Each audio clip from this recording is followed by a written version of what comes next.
तो किस कंडीशन से किसका रुका हुआ है 233 कैंडिडेट, इस वीडियो में थोड़ा आगे बात करेंगे। तो ये आप देख लीजिएगा 233 कैंडिडेट है, ओवरव्यू में बता दिया। और ये 233 कैंडिडेट अपडेट करने के बाद मैं ई बुक और PDF रेलवे लाइव की वेबसाइट पे अपडेट कर दिया हूँ www.com पे। तो यहाँ पे गुवाहाटी वाला आप देखेंगे तो गुवाहाटी RRC की बात कर रहे हैं, यहाँ पे आपको डिटेल मिल जाएगा। यहाँ पे सारा, यहाँ पे RRC गुवाहाटी की बात कर रहे हैं, अपडेट करके इस पर अपडेट कर दिया है, यहाँ से आप देख सकते हैं। अब यहाँ पे बात करते हैं। हेलो दोस्त, बहुत सारे कैंडिडेट का कमेंट आता है मेरा डॉक्यूमेंट वेरिफिकेशन और मेडिकल एग्जामिनेशन दोनों कंप्लीट हो गया है, फिर भी पैनल में नाम नहीं शामिल है। ऑफिशियल कारण या रीज़न दे दिया है RRC गुवाहाटी ने। इसी तरह सभी RRC में होगा, 16 RRC में भी।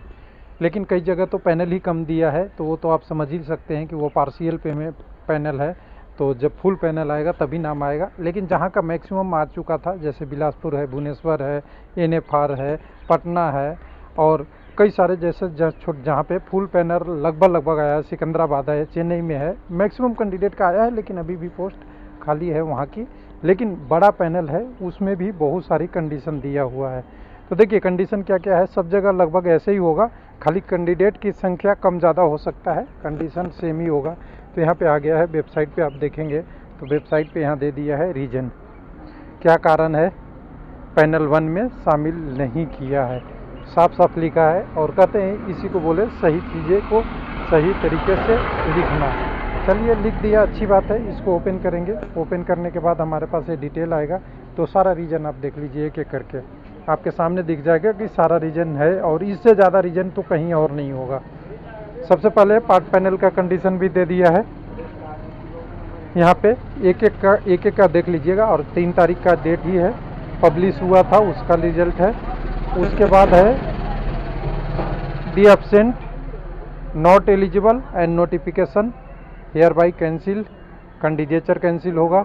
दूसरा B2, C1 और C2 मेडिकल स्टैंडर्ड फाउंड है अनफिट, उनके लिए सेपरेट से अलग से नोटिस जारी होगा।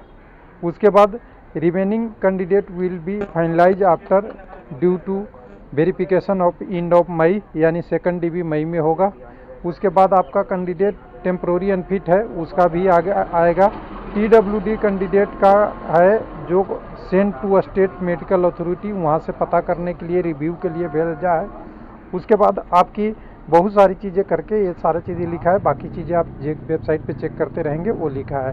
अब एक एक रोल नंबर की बारी आती है। ऐसे रोल नंबर से करते करते आएंगे तो पूरा 10 पेज का लिस्ट है और 10 पेज में 233 कैंडिडेट का नाम है। 233 में देखिए हर का वही कंडीशन लिखा हुआ है जो ऊपर में समरी बना के दे दिया है। लिख रहा है treated UR marks below of UR cut off. पहले UR के ट्रीट कर दिया गया था, लेकिन एक्चुअल मार्क्स इनका है। इसमें किसका गलती है? RRC का, कैंडिडेट का क्या गलती है?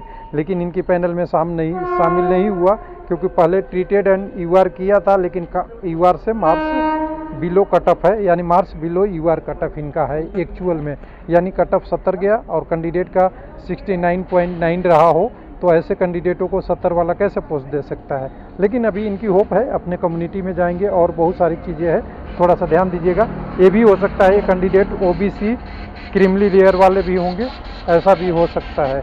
उसके बाद आपने देखिए मेडिकल वाला तो लिख ही दिया पहले बहुत सारे कैंडिडेटों का कि मेडिकल ये है treated and UR fit in B2 medical category, unfit in A2 and B1 category, number of vacancy available and merit नहीं है, यानी कैंडिडेट का कम नंबर था और ट्रीटेड एज UR किया गया था। ये भी इशू है जो एक तरीके से है। अगर ट्रीटेड ऑफ UR है और मार्क्स कट ऑफ बिलो है, ये सब RRC की गलती है, लेकिन इनमें कैंडिडेट को तो मिलनी चाहिए।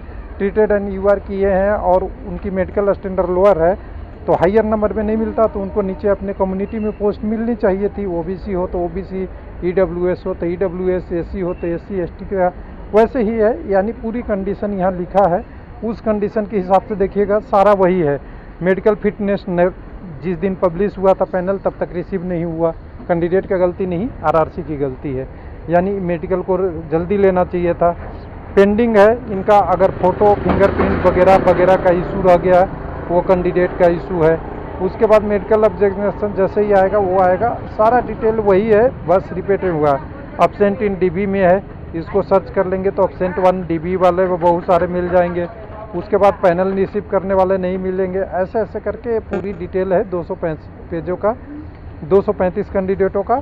और इस हिसाब से देखेंगे तो ये कह दे सकते हैं कि एक बार कि इसमें मैक्सिमम अब्सेंट इन मेडिकल एग्जामिनेशन, ये नया एक केस आया। और ट्रीटेड एंड यूआर वाला तो बहुत सारा है। मेडिकल रिसीव नहीं रिसीव हुआ, लाइन से देखिएगा पूरे कैंडिडेट का है जी, यानी बंच के बंच मेडिकल नहीं रिसीव हुए हैं। तो ये पूरा पैनल का डिटेल है। तो यहाँ पे अब बात करते हैं कि क्या हुआ, कंडीशन कितना बना कैंडिडेट का डिटेल स्टेटस, उसके बारे में। तो सबसे पहले देखिए, सबसे पहले यहाँ की देखें, 1 मिनट लाइट थोड़ा बढ़ा लूँ, डार्कनेस हो रही है थोड़ी। तो यहाँ पे देखिए, यहाँ पे अगर देखेंगे टोटल पोस्ट जो थी 2894 में से जो पैनल जारी हो गया था वो जारी हो चुका था। 1 मिनट यहाँ से 1 मिनट 2617 का बचे हुए कैंडिडेट का स्टेटस आपका आ गया 2617 और 2894, बहुत नज़दीक थे। लेकिन जितने कैंडिडेट बचे थे उनका स्टेटस आ गया है। उस स्टेटस को थोड़ा सा शॉर्ट व्यू में देखेंगे तो यहाँ से देखिए, एक केवल रेलवे लाइफ पे मिलेगा। अब्सेंट हो गए डीबी में कैंडिडेट, वो 41 हो गए। उसके बाद 3 कैंडिडेट मेडिकल में एब्सेंट हो गए, तो यानी टोटल एब्सेंट करके तो यहाँ से अगर जोड़ाएंगे तो यहाँ से होता है 44। उसके बाद मेडिकल में लोअर स्टैंडर्ड में अनफिट है B2, C1, C2 और अनफिट टोटल सब मिला के 71 कैंडिडेट हैं। सिग्नेचर और हैंड राइटिंग का मिसमैच एक कैंडिडेट का है। उसके बाद आपका जिनका मेडिकल अभी तक रिसीव नहीं हुआ है, हो सकता है वो फिट भी हों और उनकी कोई लोअर मेडिकल स्टैंडर्ड भी हो, वो 61 कैंडिडेट हैं। Not eligible for para 2 notification यानी अप्रेंटिस वाला है कैंडिडेट 17 है, जिनको अभी आगे नहीं बढ़ाया गया है। उसके बाद आगे की बात करेंगे, जो पेंडिंग है फर्दर एग्जामिनेशन, फिंगरप्रिंट, हैंडराइटिंग वगैरह, तो 31 है। तो 31 यहाँ से ले लीजिएगा और ये वाला भी कैंडिडेट को आप उसी में रख लेंगे, तो 31 और 1 32 कैंडिडेट हो जाएंगे सिग्नेचर और मिसमैच वाले। और उसके बाद अगर 8 कैंडिडेट का लिखा हुआ है कि ट्रीटेड एंड यूआर, लेकिन मार्क्स यूआर से कम है, और साथ में ये भी एक कैंडिडेट का है कि वो यूआर में ट्रीट किए थे लेकिन उनका नंबर मेडिकल स्टैंडर्ड लोअर है, उसके कारण से नहीं मिला।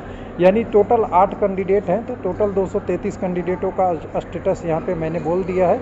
और ये मैंने एक एक करके सर्च करके काउंट कर लिया है कि जो पेंडिंग केस है 233 का ये है।